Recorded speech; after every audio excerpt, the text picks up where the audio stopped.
globally for everything mobile and social, the most important areas for Google Inc. Rikard, Steiber, give it up.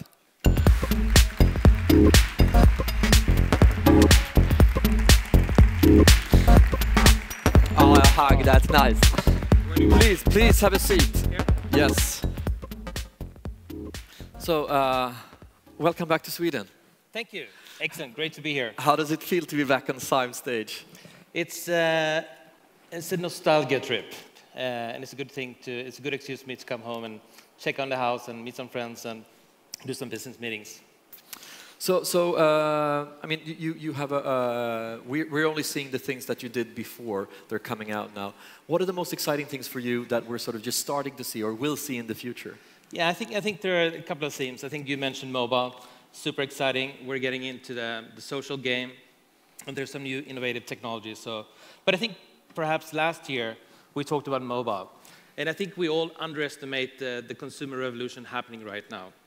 And I think businesses are sort of being left behind. Let me give you some examples. So, you know, today in mobile, just looking at Google, you know, we thought that the mobile revolution was here last year. But just since last year, search has doubled on mobile. So it's twice as fast, twice as much.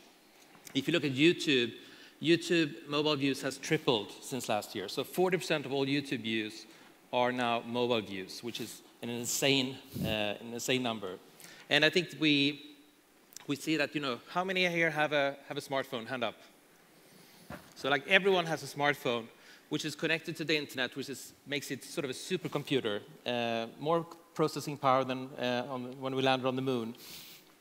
And I think that we predict that next year, you know, more people will be connecting to the internet through a mobile device than on a desktop device. So it's obviously happening. But the interesting fact is that Nordic businesses who have a reasonable, decent user experience on mobile is only, what do you guys think? 5%.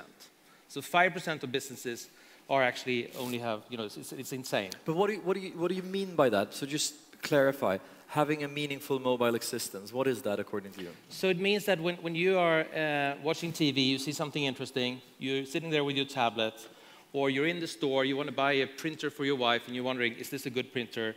And you check out the reviews or the price or something.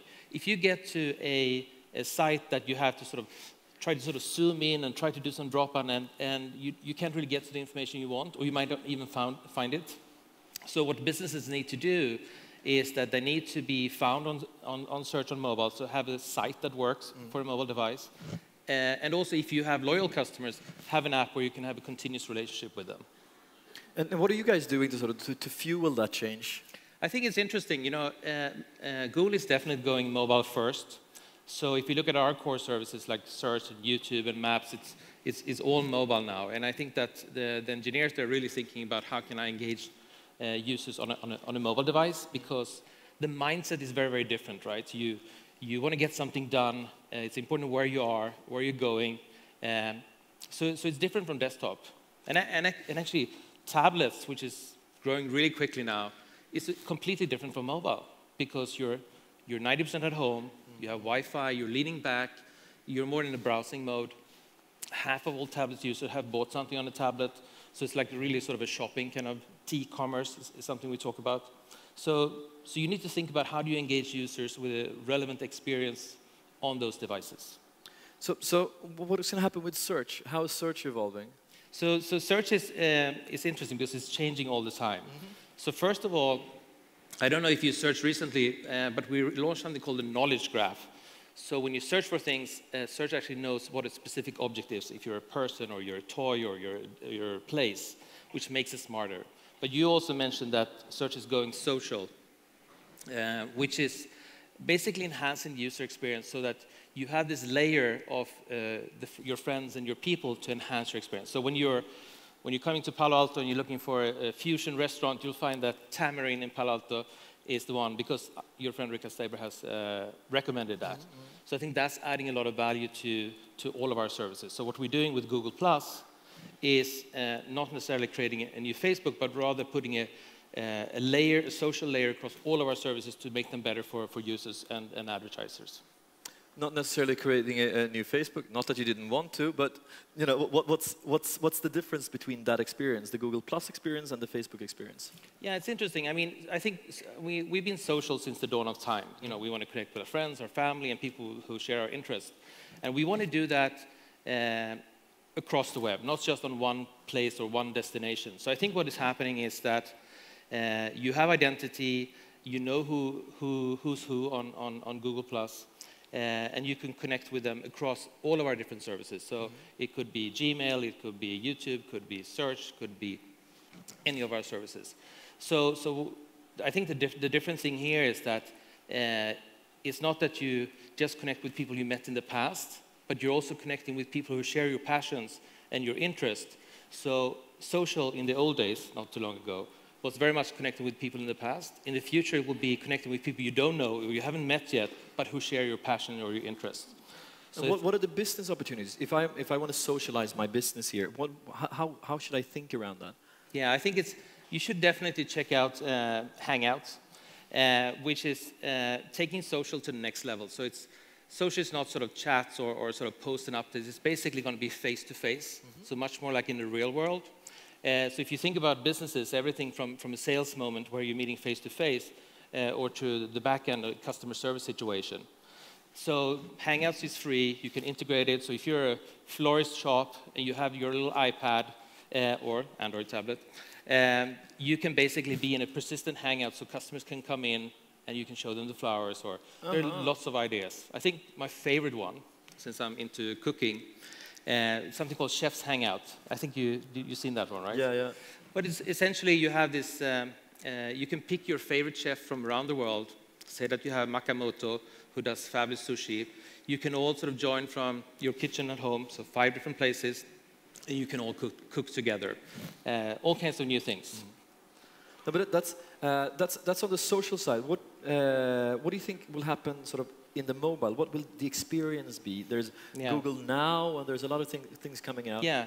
So I think... how smart will it get? It will get very smart. I brought my phone here to just tell you. I'll get some. Yep. So I think what's interesting is that not only will you have access to all kinds of information, but you will have it at your fingertips. And actually, this is nothing new. Everyone has that. So let's see if we can do some demos here. What's the weather in Stockholm?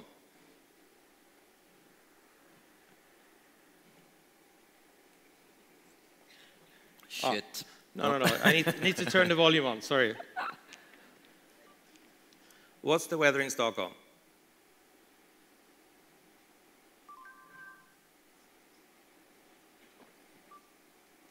What's the weather in... Oh, sorry. Here we go. This is wonderful. You should never do demos on stage. Have you learned that? Let's do something else. What date did John F. Kennedy die? November 22nd, 1963. So you basically have access to any piece of information. That's cool. No, but so it will start talking to you? Yeah, so there's a couple of things happening. One is that all of us have access to any piece of information in the world. The other thing which is happening with Google Now is sort of predicts what you want before you actually search for it. So typically, before coming here this morning, it will tell me that, okay, you have a meeting at SIME in Circus. It looks out the traffic and says you have to start by this time to sort of get there on time. It gets, I'm going to have dinner with my friends. It recommends the best kind of restaurants around town. So basically, it's predicting your move. And I think you also saw the glass that you showed. It's very interesting. It's not that it's actually glasses. It's not. It's basically where you can have this little sort of screen, which is like augmented reality. You can sort of see the screen. It's sort of a meter out in the air. And it allows a new way of interacting with digital. And I think what's interesting here is that the mobile phone is pretty much this magical portal between the physical world and the digital world. So you see a news poster, you see a product, you can go from the physical world and into the digital world to finding more information. But also, when you found this fabulous thing on your mobile phone or you found this store where you're going to find it, the mobile phone will take you there through a map or through a coupon or something like that. So it's interesting how mobile is changing our way. We're becoming smarter, but it also bridging the physical and the digital world. who will be the losers in sort of in the world you're painting? If you were sort of the CEO of a company thinking, shit, this is going to kill my business, who would you be? I think what's interesting, I am, for those who know me well, I'm a big sports fan. But I think that, I think it was Wayne Gretzky said that good hockey players go to where the puck is, and great hockey players go to where the puck is going to be. And if you see this shift happening in mobile, for example, or in digital in general, you need to sort of plan sort of 2-3 years ahead. How are you going to change your business to capitalize on this? You and I talked earlier, and you said that there's a down economy, but how can digital help? And I was just looking at a report saying that even though like 70% of Nordic SMBs have a website, only 7% actually sell something online. So it's like a huge opportunity just to sort of turn on the e-commerce and start getting new customers from around the world. If you're sitting here in the audience, you're saying, this is great, my business is going to go through the roof. What kind of industries do you think would benefit most from sort of mobility, location-based services, some of the other things that we're discussing here? Yeah, but I think that if I'm a business, I would look at how can I, through digital, find new customers, grow my business, expand to new markets. But also, if you want to save money, how can you move some of those costly things to digital sort of either self-service or sort of customer service environments. I think digital is helping both the front end and the back end. And I think also, using technology to work effectively within your organization. So at Google, this Hangouts thing that you see, video conferencing, we use it like all the time.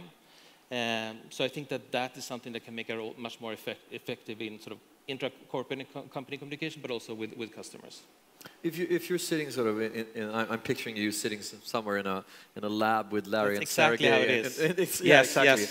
Yes. Having great food cooked for you by a lot of chefs.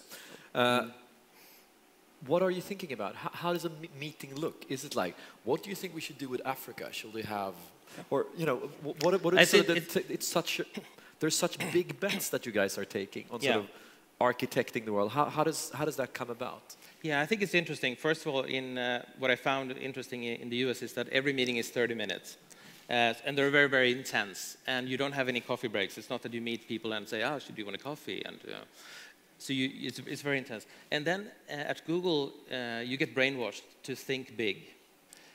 Which means that when we're doing some piece of research or some study, it's not that we can do it in one country, or you have to do it like everywhere.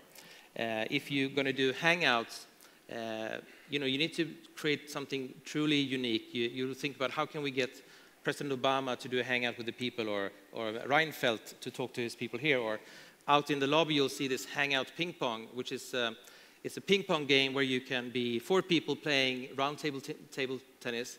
But the interesting is that you control the paddle with your head, so you have to go like this in video conferencing. It's a lot of embarrassing moments there, especially if you capture it and put it on YouTube. And we have that out there. You have it out there. Yeah. So, but it's you have to think in new creative ways and do things that never been done before. So Hangouts is we're thinking, okay, can we do a hangout from space with NASA? And we did, or from Mount Everest, or sort of from the deepest part of the sea at some underwater facility. So it's trying to think about new ways of doing things.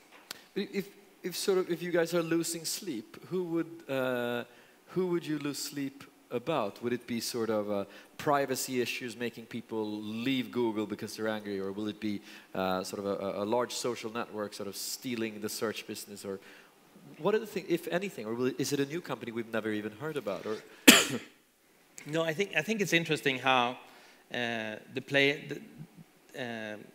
game is shifting very, very quickly. So on the one hand, you have big players like who has technology platforms like Apple, who's been very, very successful. You have operating systems where we're building Android. You have the browser wars with where we're having Chrome, and then you have search, which is competition is just a click away, and it could be the next guys in the garage, or it could be some of the bigger players. So we're very, very sort of humble in terms of it could be anyone, and probably someone we're not suspecting. So I think you have this atmosphere at Google where you never stop innovating. So it's like you said, you continuously need to reinvent and challenge yourself all the time, because if you become a fat cat, you're going to be a dead cat. Okay, so I just want to circle back to the Nordics. I mean, you are from here, but you're living in Silicon Valley. what are the things we should learn? If you came back and became the mayor of Stockholm, which is very likely to happen someday, I would love to do that. Yeah, what would you how would you empower entrepreneurs? I think that what I really love about California is that you have this sort of perfect ecosystem. You have Stanford and Berkeley. You have bright students from around the world. You have Sand Hill Road with all the venture capital. So of course, you have a perfect playing ground for startups. But you also have the big companies there who are either bringing up the startups or taking the kids and hiring a lot of new startups. So I think if I was mayor of Stockholm, what I would do is I would make sure that the university had top-notch teachers. I would make sure that it was okay for venture capitalists to invest in a lot of companies here, that the government sort of gave all kinds of stimuli to make sure that we become best in a couple of things, not in everything, but is it IT, internet, clean tech, whatever it is going to be, that we make a decision. And if Sweden is going to stand for something, we need to sort of stand out in these areas and make some investments. Otherwise, we'll get hopelessly behind. I'm going to invite Heiko Hebig from Facebook up. Is there anything you think I should ask him? Yeah, I mean, it's interesting. So first Facebook and Google. I mean, on the advertising side. So advertising is interesting because in search, advertising becomes relevant because you're looking for this restaurant or this iPad, so it actually becomes relevant. But in a social media context, it's a bit more tricky, because you have an intimate social moment. So my question to him, which is something we're also thinking about, how can you make advertising relevant in social media? So what we try to do is basically enhance search. So when you search for a restaurant, the restaurant will show up with Tamarind with my endorsement. So it's like sort of make it more relevant for you and for the advertiser. So I think that's something we're trying to make sure, because none of us probably want to have, when we're looking at photos of our kids, to have sort of some Pampers ads coming up or something like that. So that would be my question. How do we crack to make it relevant advertising in social media? Great. Thank you very much, Rikard. Thank you, sir. Thank you.